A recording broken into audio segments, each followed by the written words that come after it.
Cancer healer centre, a new beginning. सैन्याला कारवाईसाठी पूर्ण सूट, हल्ल्याचे लक्ष्य, वेळ आणि पद्धत लष्कराने निश्चित करावी। दहशतवाद्यांना सडेतोड उत्तर देणं आपला राष्ट्रीय संकल्प। तीनही सैन्य दलासोबतच्या बैठकीत पंतप्रधान मोदींचे आदेश। आपल्याकडे वेळ कमी आणि लक्ष्य मोठं, मात्र वर्तमान स्थितीसाठी हे बोलत नाही। पंतप्रधान मोदींच्या वक्तव्याची चर्चा।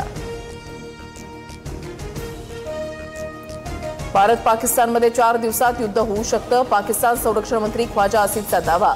तर खोट्या बातम्या पसरवल्याबद्दल भारताकडून ख्वाजा आसिफचं ट्विटर अकाउंट ब्लॉक।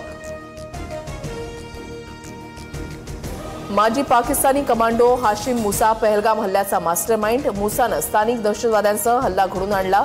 लष्कर तैयबानं हाशिम मुसाला प्रशिक्षण दिल्याची माहिती। पहलगाममधील हल्ला पाकचा लष्कर प्रमुख मुनीरच्या आदेशावरून। कार्यकाळ वाढवून घेण्यासाठी मुनीरनं भारताविरुद्ध तणाव निर्माण केला।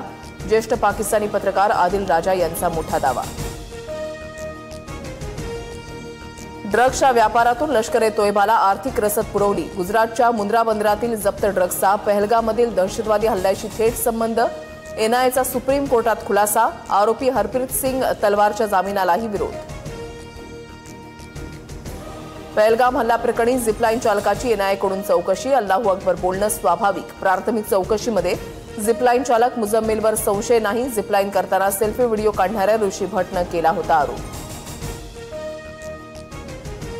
पाकिस्तानी नागरिकांनी भारतातून परतण्याची मुदत संपली। अटारी सीमेमार्गे आतापर्यंत 780 नागरिक पाकिस्तानमध्ये परतले। भारतीय नातेवाईकांना भावनिक निरोप देत घरवापसी। जम्मू काश्मीरच्या बांदीपुरातून 3 दहशतवाद्यांना अटक। 3 ग्रेनेड, 1 मॅगझीन आणि 17 गोळ्या पोलिसांकडून जप्त। अधिक तपास सुरू। सलग 5व्या दिवशी पाक लष्कराकडून सीमेवर गोळीबार। कुपवाडा आणि बारामुल्ला इथल्या नियंत्रण रेषेवर गोळीबार। भारतीय सैन्याकडून पाकिस्तानच्या लष्कराला चोख प्रत्युत्तर। भारतीय टोलनाक्यांवरून भारतीय लष्कराची माहिती मिळवण्यासाठी आयएसआयचा प्रयत्न।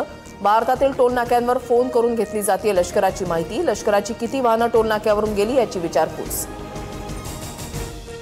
पहलगाम हल्ल्यावरून काँग्रेस आणि भाजपमध्ये ट्विटर वॉर। जिम्मेदारी के समय गायब असं कॅप्शन देत काँग्रेसकडून चेहरा नसलेला फोटो ट्विट। तर काँग्रेस के हात पाकिस्तान के साथ, भाजपचं काँग्रेसला प्रत्युत्तर।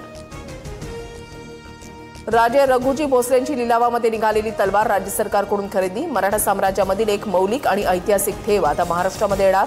मुख्यमंत्री फडणवीसांची ट्विट करत माहिती। परदेश दौरा आटपून राज ठाकरे मुंबईमध्ये परतले। उद्धव ठाकरे 4 मे रोजी मुंबईत परतणार। युतीसाठी ठाकरे बंधूंचं पुढचं पाऊल काय याकडे लक्ष। मंत्री राधाकृष्ण विखे पाटलांसह 54 जणांवर फसवणुकीचा गुन्हा दाखल। 9 कोटींच्या अपहार प्रकरणी लोणी पोलीस ठाण्यामध्ये गुन्ह्याची नोंद।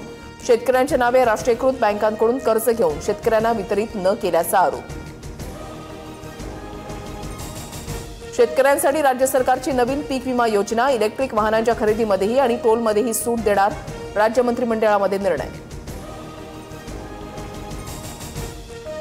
पहलगाम हल्ल्यातील पीडित कुटुंबियांना राज्य सरकारकडून प्रत्येकी 50 लाखांची मदत। सरकार पीडित कुटुंबाच्या शिक्षणासह एकाला शासकीय नोकरी देणार। मुख्यमंत्री फडणवीसांचा निर्णय।